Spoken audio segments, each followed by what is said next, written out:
So let's talk about this Bill Cosby thing. Bill Cosby has been set free by the Pennsylvania Supreme Court. I'm sure that you guys reacted the same way I did when you first saw the headlines. You were like, what? Now, listen, to be fair, I didn't know the exact cases he went down for. I know that there's like 60 women who are accusing him of sexual assault and or rape. I didn't know how many women were involved in the case that actually took him down. I didn't know the details or the specifics, or I didn't remember the details or the specifics of the case where he went down. But this is really interesting because when you look at the details as to how this unfolded, it raises some really interesting ethical conundrums. So the original case was in 2018. He was convicted in 2018 on charges of drugging and sexually assaulting Andrea Constand in 2004. Now, by the way, Andrea Constand, this apparently, at least as far as I read in this article in the New York Times, it appears like this is the only case where he actually went down.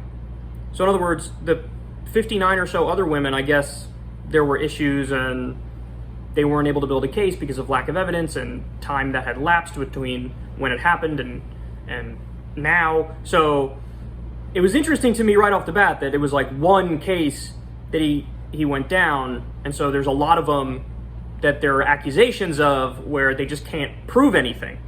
So here's what the New York Times says.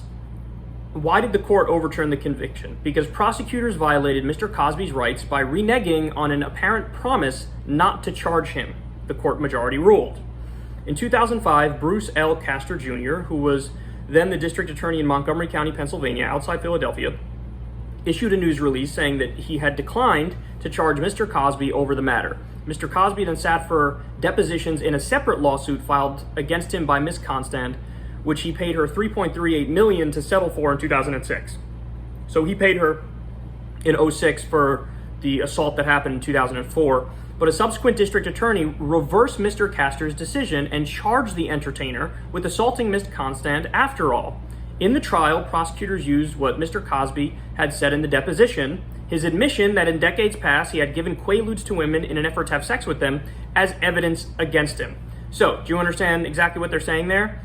In 2005, he was told, just tell us what happened, tell us what happened. Listen, you already paid the $3.38 million to her, you settled with her, so just tell us what happened because it's not going to be used against you, we're not going to prosecute you. And so Bill was like, yeah, I did it. I did it in 2004. I slipped her quaaludes, or as he used to call it, Spanish fly, and then I had sex with her. So he raped her, assaulted her. I don't know the specifics of it. I don't want to know the specifics of it, but he admitted to it. And then fast forward, somebody used that testimony against him in court when he was told by the district attorney, we're not going to use this against you, so just tell me. And it was under that condition that he said it. And so when this evidence was brought up and he was found guilty in the case, apparently the previous court looked at that and said, I don't really care that he was promised it's not going to be used against him, we're going to use it against him.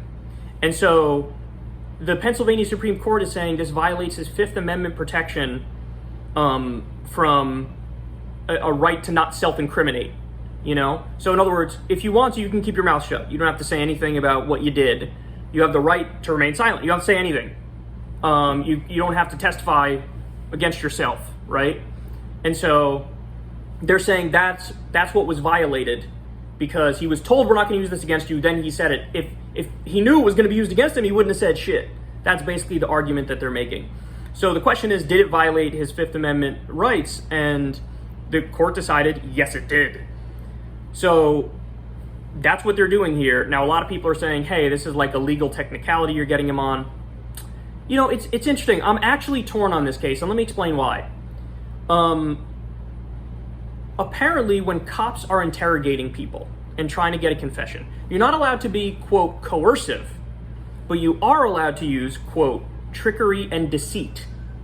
So in other words, the cops can lie to you in order to try to get a confession. They can use trickery and they can use deceit in order to get a confession. And that's considered totally valid and totally legitimate. Again, they're not allowed to coerce you. So they can't, like, physically torture you or some shit to try to get a confession, because that's crazy and illegal and immoral and wouldn't even lead to the right answers anyway, blah, blah, blah, right? So what I don't understand is if the cops can use trickery and deceit to try to get a confession, why can't a district attorney or a prosecutor, why can't they use trickery and deceit? So if you tell him, yeah, we're not going to prosecute you for this, but low-key, did it really happen? And he's like, yeah, of course that shit happened. If anything, that's an even more damning admission to me. You know what I mean? Because it's like he's just given the assurance there's going to be no justice. Don't worry, there's going to be no justice here. So you can tell me what actually happened. Well, as long as there's going to be no justice and no accountability and no responsibility, then sure, I did it. That's all. Again, that's like a more damning admission of guilt, in my opinion. So, but listen, what the Supreme Court says is, it doesn't matter. It violated his Fifth Amendment rights, and we can't have your rights violated like that. But it is interesting, isn't it? At what times the Constitution is like invoked and what times it's not invoked. Because we had no due process, no habeas corpus, Guantanamo Bay open. The government does torture, which is a violation of your Eighth Amendment protection from cruel and unusual punishment. So like, this stuff is violated all the time. The First Amendment is violated when these states pass anti-BDS laws, or when the Republican states pass anti-protest laws. So it's like, it's just so selective. And it just so happens that now the Constitution is being very strictly invoked in a literal way. And oh, would you look at that? It's to get off like a super rich, super famous, fucking worst of the worst Me Too examples. I mean, it's him and Harvey Weinstein that are like, everybody looks at that and they're like, guilty. Well, not everybody, to be fair, but like 90% of people are like, oh, guilty. And somehow they get off. Somehow Bill Cosby gets off. So listen, what I will tell you is this. I see why they made this decision, legally speaking. I see. But, I also sort of understand why cops are allowed to use trickery and deceit, and maybe district attorneys should be allowed to use it too, or prosecutors should be allowed to use it too. I don't think that's crazy. I really don't think that's crazy. So I'm actually sort of torn on the case, man. I'm actually sort of torn on this case. The other thought that occurred to me is there's this thing called jury nullification. And the idea of jury nullification is you get a bunch of people hearing a case, and the law says something very specific. So for example, a mother has no money, she steals a bunch of diapers for her baby. Technically, stealing those diapers is not allowed, right? You can't do that, it's against the law. But a jury has the right to hear that and say, we don't really care that it's against the law because we understand why she did it, so not guilty even though she's guilty or he's guilty. That's what's called jury nullification. So the jury is allowed to use their reason to override the letter of the law if they want to do that. Now, as far as I know, there is no such thing as judge nullification.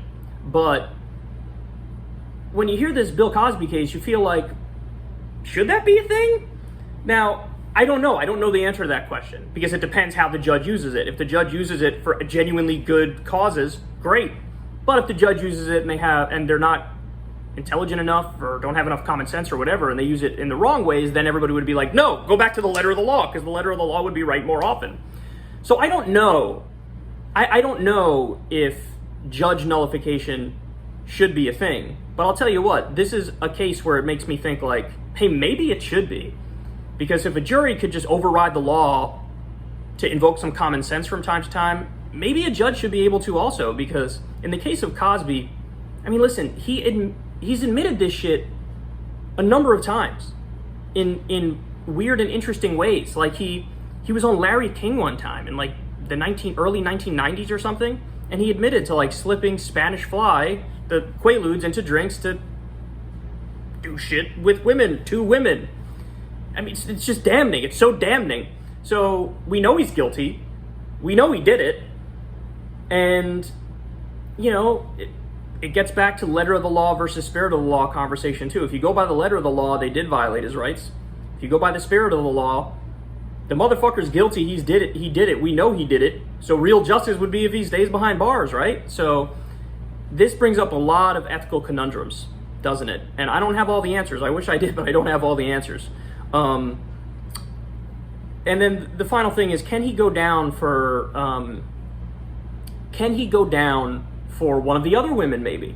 Because there's like 60 of them. And unfortunately, the answer is, I don't think so, because they don't have enough evidence in a lot of the other cases.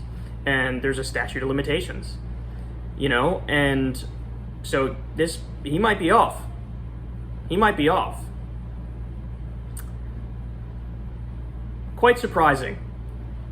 Last week, everybody was saying free Britney, because they should, because her conservatorship is fucked up. We got the news that the conservatorship is still going to be in place, so Britney's request to get out of the conservatorship was denied. Everybody was saying free Britney. We didn't get free Britney, but we got free Cosby? The world is a sick, sick place.